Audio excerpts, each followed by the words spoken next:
दोस्तों बहुत बहुत स्वागत है आप सभी का हमारे इस YouTube चैनल में। दोस्तों इस चैनल पर अब तक की सबसे बड़ी खबरों की अपडेट्स आपको मिलती हैं, इसलिए आप रेड बटन दबाकर आप चैनल को सब्सक्राइब कर लें और बेल आइकन को भी जरूर प्रेस कर लें, जिससे कि आपसे किसी भी तरह की न्यूज मिस ना हो। तो दोस्तों बढ़ते हैं पहली बड़ी खबर की ओर। दोस्तों आज की पहली बड़ी खबर है कि ईवीएम वीवीपैट मामला, विपक्षी दल पहुंचे सुप्रीम कोर्ट। आगामी आम चुनाव से पहले इलेक्ट्रॉनिक वोटिंग मशीन ईवीएम का जिन एक बार फिर बाहर आया है और कम से कम 21 विपक्षी दलों ने चुनाव परिणाम से पहले ईवीएम के 50% मतों का मिलान voters verified paper trail VVPAT पर्ची से कराए जाने को लेकर उच्चतम न्यायालय में अर्जी दी है। आंध्र प्रदेश के मुख्यमंत्री एन चंद्रबाबू नायडू की तेलुगु देशम पार्टी और दिल्ली के मुख्यमंत्री अरविंद केजरीवाल की आम आदमी पार्टी, कांग्रेस, राष्ट्रवादी कांग्रेस पार्टी, वामपंथी पार्टियां, समाजवादी पार्टी और बहुजन समाज पार्टी सहित 21 विपक्षी दलों के प्रमुख नेताओं ने आज शीर्ष अदालत का दरवाजा खटखटाया। आम आदमी पार्टी, कांग्रेस, समाजवादी पार्टी और बहुजन समाजवादी पार्टी ने पिछले महीने एक ज्ञापन चुनाव आयोग को सौंपा था, जिसमें नवंबर दिसंबर में 5 राज्यों में हुए विधानसभा चुनाव के मद्देनजर कई संदेहास्पद गतिविधियों के बारे में बताया गया था। विपक्षी दलों की याचिका पर शुक्रवार को सुनवाई होगी।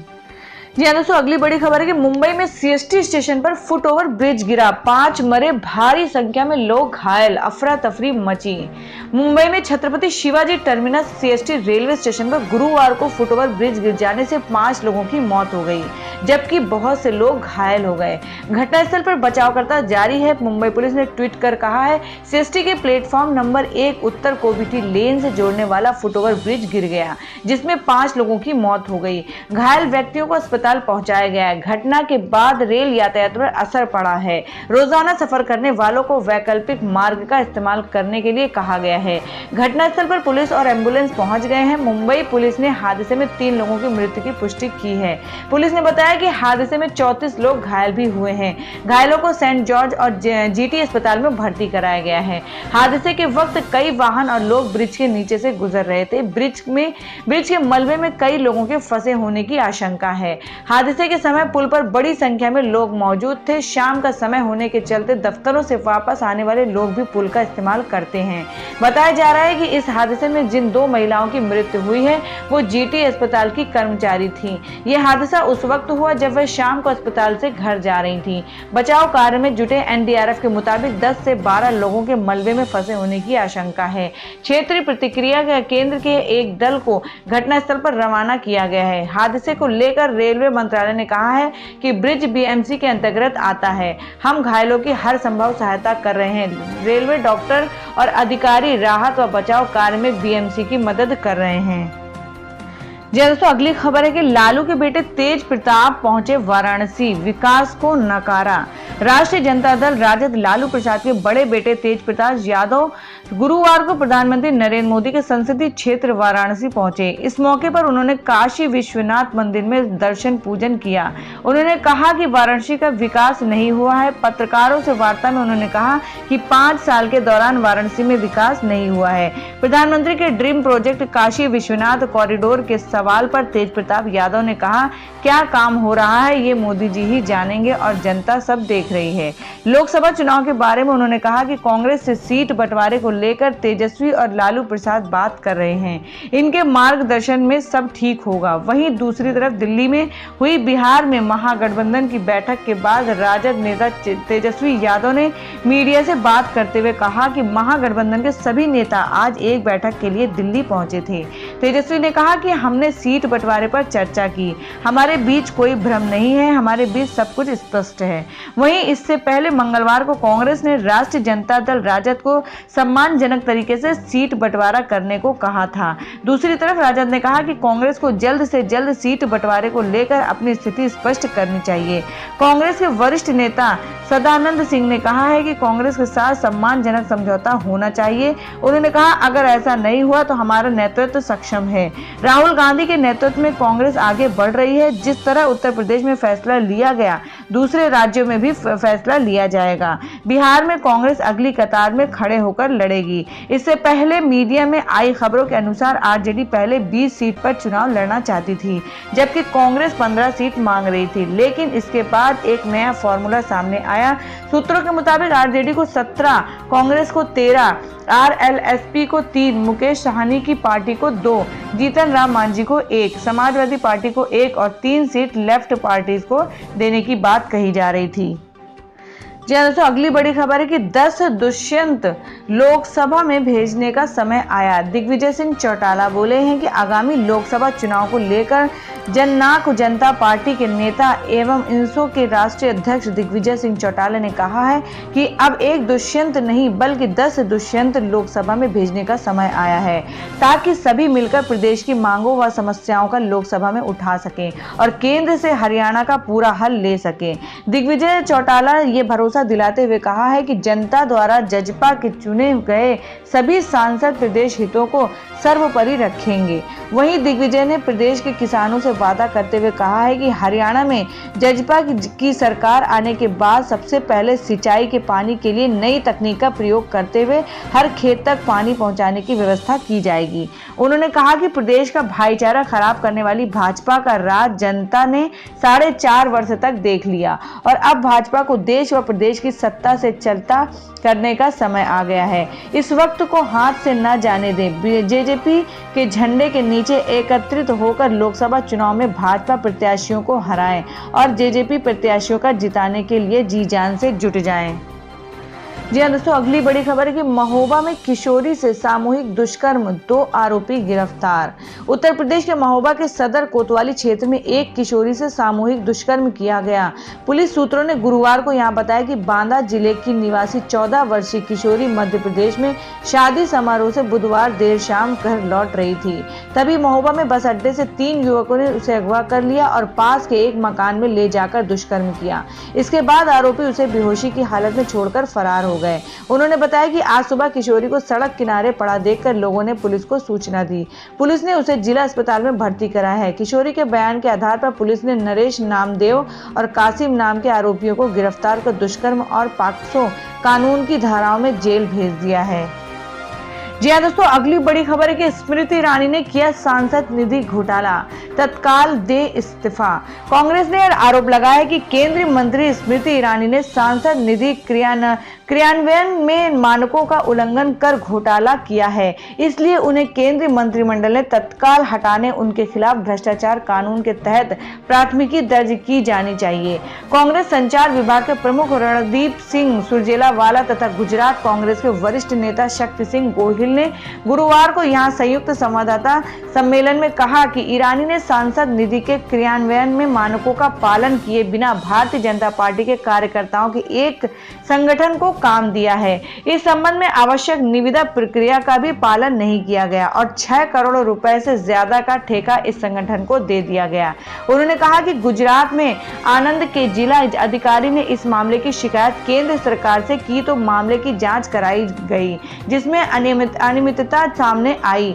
ईरानी की सांसद निधि में वित्तीय अनियमितता की बात नियंत्रक और महालेखा परीक्षक कैग ने भी की है और कहा है कि सांसद निधि के क्रियान्वयन में नियमों का पालन नहीं हुआ है। मामलों की सरकारी स्तर पर जांच की गई जिसमें गड़बड़ी पाई गई और 4 करोड़ 8 लाख रुपए से ज्यादा की रकम वसूलने को कहा गया।